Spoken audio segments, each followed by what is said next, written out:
নমস্কার বন্ধুরা, বঙ্গগড়ে স্বাগত। আজকে আমার দুপুরের মেনু।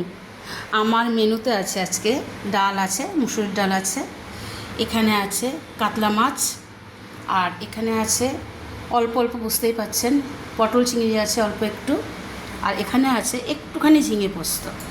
ঘটনাটা বলছি। আর এখানে আছে একটু উচ্ছে ভাজা, উচ্ছে আর কুমড়ো একসাথে ভাজা ভাজা, আর এখানে আছে আলুর চোখা। আচ্ছা, যাই হোক, যেটা আর কি বলার, আজকের রান্না অ্যাকচুয়ালি আমার ডালটা আর আলুর চোখাটা, আর এগুলো সব ফ্রিজে ছিল, বের করে সব গরম করেছি।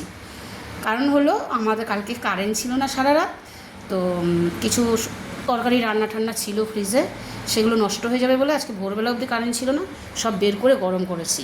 এখন এই দুপুরবেলা এগুলোর গতি করব। তো ঠিক আছে, আপনারা খাওয়া দাওয়া করে নেবেন, সবাই ভালো থাকবেন, সুস্থ থাকবেন, আবার পরের ভিডিওতে কথা হবে, দেখা হবে।